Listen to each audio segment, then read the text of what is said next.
Halo guys, assalamualaikum warahmatullahi wabarakatuh. Terima kasih yang udah setia sama channel Yatisam Official. Lagi semoga kalian selalu sehat, berkabar untuk kita semuanya. Gimana kabar kalian, sehat? Alhamdulillahirobbilalamin. Kasam waras, masya Allah, kasam doakannya lagi sakit Allah sehatkan. Teman kasam yang berjuang di rumah majikan tentunya diberikan kekuatan sampai finish. Teman kasam yang bahagia juga tentunya jangan lupa bersyukur. Oke, Kaisam akan bahas satu peristiwa di mana ini juga hati-hati kalian dalam membeli tanah ya. Tanah rumah itu harus jelas surat-suratnya. Karena Kak Isam juga mengalami sendiri ya cuy ya. Surat-surat tanahnya Kak Isam itu ribet gitu kan. Ya walaupun penjualan itu sudah sah gitu kan. Nah ini ada tanah garapan ya. Dimana kalian harus tahu tanah garapan itu apa. Tanah garapan itu adalah tanah yang kepemilikannya itu punya pemerintah Indonesia cuy.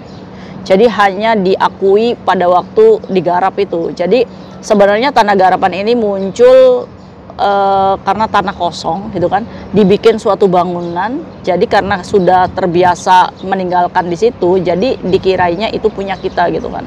Nah karena kita yang memberesi itu tanah, kita yang mendirikan bangunan semi bangunan pada waktu itu, jadi seolah-olah tanah itu milik kita. Padahal surat-suratnya itu hanya tanah garapan, hanya izin RT RW saja di situ ya cuy ya.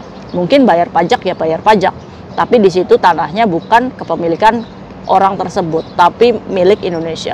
Nah ini kadang ya yang kita tidak tahu apa itu tanah garapan dan apa itu tanah waris ya kan. Bagaimana kalau kita membeli suatu tanah, ini surat-suratnya ini harus jelas cuy. Walaupun kecil, kalau surat-suratnya itu jelas, itu punya hak kita cuy. Kita membayar itu jadi bukan sia-sia gitu kan. Nah ini kayak pekerja migran ini. Kayak Sam, rumah saya mau digusur lah, kok bisa? Kamu beli tanah di mana kok bisa digusur? Rumah saya udah dibangun bagus Kaisam, modalnya itu 50 sama bangunannya 100. Saya udah habis itu kayak hampir 170 juta. Mau digusur Pak Dedi. Pak Dedi itu siapa? Gubernur Jawa Barat ya cuy ya. Sekarang itu kan dengan programnya itu pek. Jadi nggak ada ampun nih. Jadi untuk perbaikan Indonesia, apakah itu bagus ya? Support ya, the best. Karena apa? Karena kalau kita nggak tegas, ya mau sampai kapan Indonesia mau maju, bener nggak? Jadi Kaisam support itu Pak Dedi ya, KDM itu loh cuy, ya kan itu bupati, itu gubernurnya Kaisam Jawa Barat. Nah ini sedang diperbaiki pelan-pelan dan Kaisam support. Jadi si pekerja migran ini tadinya mau cerita Kaisam mau ngomongin Pak Dedi, malah Kaisam yang ceramahin ini si pekerja migran ya. Jadi si pekerja migran ini punya tanah garapan cuy di sekitar Bekasi dan akan dirobohkan rumahnya ini karena sudah surat dari pemerintah ini sudah keluar bahwa akan ada pembongkaran cuy di situ. Ya mau nggak mau kita mau minta rugi sama siapa gitu kan. Yang harus di sini adalah ya kita harus tahu diri kalau itu adalah tanah negara. Kalau negara pengennya bersih ya udah bersihkan gitu kan. Nah ini makanya pentingnya kalian jangan menguasai tanah yang tidak jelas gitu kan. Jadi si pekerja migran ini membeli tanah garapan ini sebesar 40 juta cuy. Ya kan dari bangunan orang gitu kan dialihkan ke kita. Katanya sih aman-aman aja karena RT RW-nya kan tahu. Ya mungkin pada waktu itu pemerintahannya masih acak adul gitu kan. Akhirnya dibelilah karena dia merasa bahwa dia itu hak milik dia gitu kan. RT RW-nya tahu dan semuanya jelas, surat-suratnya ya ada, hanya sebatas kopi. Nah saat sudah ada ini tanah, digarap lah cuy jadi rumah permanen nih cuy oleh pekerja migran ini. Jadi sampai 100 berapa gitu cuy. Dan sudah jadilah sebuah bangunan. Ini karena dia kerja di luar negeri untuk membuat rumah di tanah yang salah. Dan endingnya surat pembongkaran ini sudah ada. Apa yang harus dilakukan Kaisam? Sedangkan nggak ada yang mau ganti rugi. Ya udah, berarti kita di sini harus menyadari bahwa ini adalah kesalahan kita. Kenapa membangun bangunan permanen di tanah yang belum jelas gitu kan? Nah inilah. Ya udah Kaisam cuma ngasih saran, ya udah tabung lagi uang, targetkan 2 tahun kamu bikin rumah lewat Kaisam deh. Ya kan?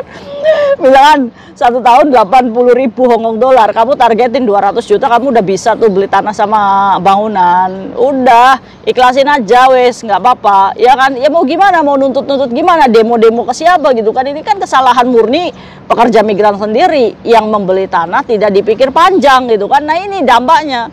Nah itu tuh kisah pekerja migran yang rumahnya akan dirobohkan oleh pemerintah Jawa Barat, karena dia menduduki bangunan yang di tanah garapan, jadi tanah Indonesia. Yo kalau Indonesia pengen narik kembali, yo apa hak kita gitu kan? Ya kita kenapa bikin rumah dengan tanah yang seperti itu? Nah itu cerita pekerja migran. Udah, ya udah, mau demo-demo gimana? Udah nggak apa-apa, ikhlasin aja. Kalau Allah mengambil rezeki kamu dengan cara seperti itu, yakin aja ya Allah, semoga 2 tahun ke depan saya bisa membangun lagi. Ya udah, mau gimana, ya kan? Nah ini pentingnya buat kalian, saat kalian memberi tanah, pastikan dulu siapa nih ahli warisnya, apakah nama tersebut adalah orang yang menjualnya secara sah. Begitupun tanah itu pun, kamu pun harus selusuri ke desa, perangkat desa, ini benar nggak tanah milik dia, ya kan? Jangan sampai keluar 2 sertifikat gitu kan, atau 2 keterangan kepemilikan. Nah ini juga masalah ya cuy ya.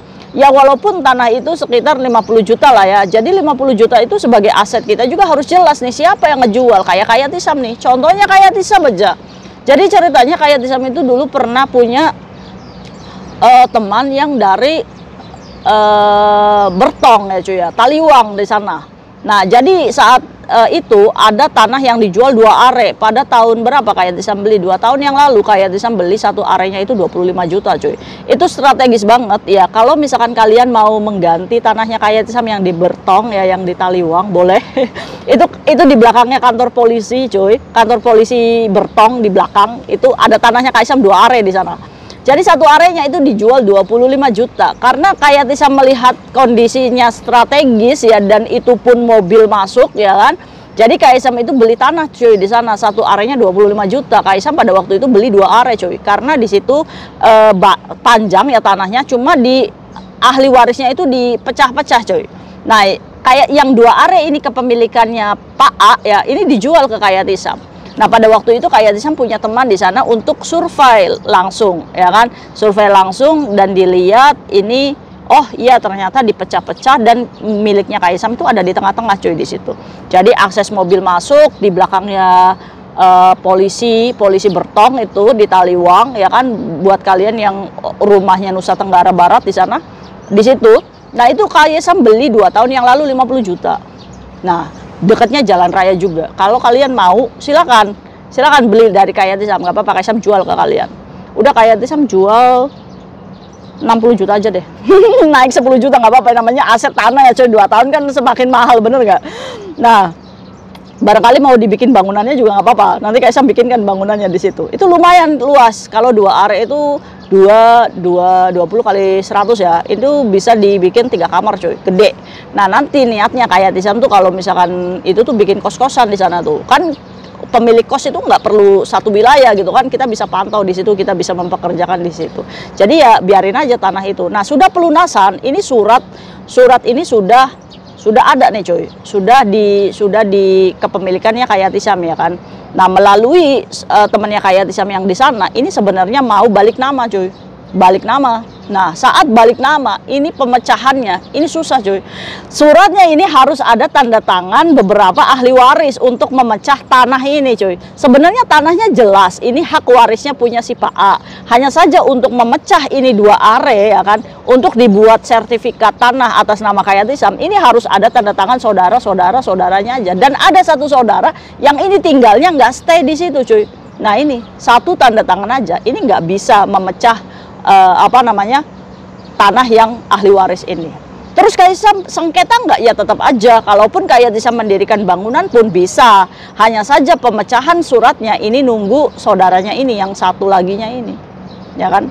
Nah itu. Jadi sementara ya udah dibiarkan aja dulu, sambil nanti kayak Tisam pulang ke Indonesia mungkin akan Kaisam kejar itu ya, untuk bisa dijadikan namanya Kaisam sendiri. Nah itu cuy, karena beberapa ahli waris pun kalau misalkan kita jual haknya kita, itu sebenarnya bisa aja dijual. Hanya saja nanti surat-suratnya itu saudara-saudaranya itu wajib tanda tangan supaya benar ini 2 are ini jadi kepemilikan orang lain. Nah tapi tenang aja buat kalian yang mau beli tanahnya kayak Tisam tuh yang di Bertong, nggak apa-apa sok, Kaisam jual 60 juta aja nggak apa-apa. Bisa diantar nanti ke tempatnya ya, di belakangnya Polsek Bertong itu ya, itu di situ tanahnya. Itu udah banyak rumah-rumah cuy, udah dibikin rumah-rumah. Nah nanti ke depannya tuh akan rame pastinya, beneran deh. Akses mobil masuk, pokoknya good lah ya. Nah itu ya mungkin untuk tanah, jadi kalian itu harus benar-benar selektif banget ya. Jadi buat kalian juga mendirikan bangunan di tanah mertua itu pun jadi pemikiran ya. Karena ada juga kasusnya si pekerja migran ini membuat bangunan di tanah mertua ya kan. Pada waktu itu mertuanya ya masih baik-baik saja gitu kan. Tapi setelah di Hong Kong mertuanya ini agak jealous gitu kan. Dulu waktu kamu susah katanya saya yang berangkatin kamu ke Hong Kong, kamu sekarang di Hong Kong sukses aja, ibaratnya makan seblak aja dikirainya foya-foya cuy di Hong Kong gitu kan. Jadi si pekerja migran ini merasa bahwa dia juga belum punya anak gitu kan sama anaknya si mertuanya ini kan. Terus dia juga berniat untuk berpisah. Tapi bagaimana harta warisnya, harta gono gininya kan sayang gitu. Kayak Tisam, saya 8 tahun kerja untuk membangun rumah di situ. Sedangkan mereka memiliknya itu cuma tanahnya aja, bangunan ya punya saya. Terus gimana kayak Tisam? Ini solusinya. Nah inilah ya ruwetnya membangun bangunan di tanah mertua. Jadi kalau kalian punya uang ya, jadi warisan mertua tuh ya biarin aja gitu kan. Warisan mertua ya begitu aja. Kita kalau punya uang beli lagi, kita bangun di tempat yang lain. Ya kan kalau kita punya uang ya dua-duanya dibangun. Tapi kalau kita nggak punya uang, kita fokuskan rumah kita pribadi ini. Suami kalau misalkan mau ikut kita ya silakan. Tapi kalau misalkan suami nggak mau ikut kita, setidaknya kita punya aset lain gitu cuy. Ya kan?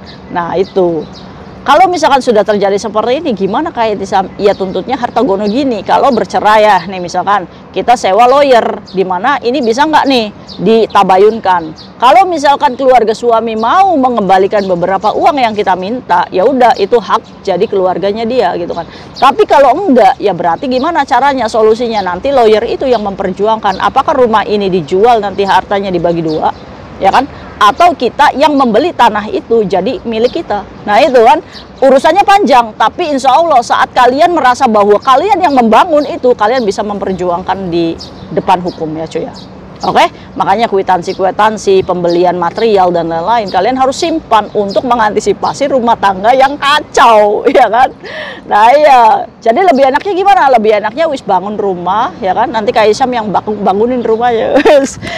Kayak Tisam itu pemborong ya, pemborong rumah-rumah pekerja migran ya cuy ya. Jadi buat kalian yang mau bangun-bangun rumah nggak apa-apa, nanti bulan Agustusan ya kayak Tisam bangun juga di Bandung ya. Jadi merenovasi rumah yang udah jadi gitu kan, tinggal ditambah kitchen set, terus ada beberapa ruangan yang harus itu. Sudah deal kemarin 130 juta untuk renovasi di Bandung, rumahnya udah jadi kalian nggak usah mikir makan dan lain-lain ya kan.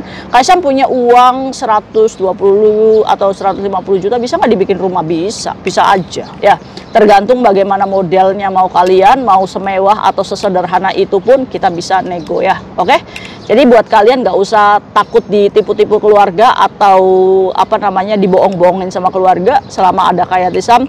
Jadi kalian fokus kerja di Hong Kong, kerja keras, Kaisam yang wujudin rumah kalian di Indonesia. Mau pakai granit, mau pakai yang sederhana aja, atau mau pakai kitchen set yang mewah pun bisa.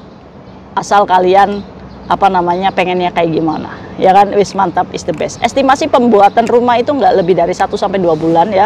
Jadi buat kalian kalau pakai jasanya Kaisam gimana, bayar 60% dulu ya, pembangunan berjalan baru serah kunci pelunasan. Jadi kalian harus nabung ya, kerja keras. Oke, Kaisam pulang, Kaisam wujudin rumah kalian. Mantap, is the best. See you next video, bye bye. Assalamualaikum warahmatullahi wabarakatuh. Bye.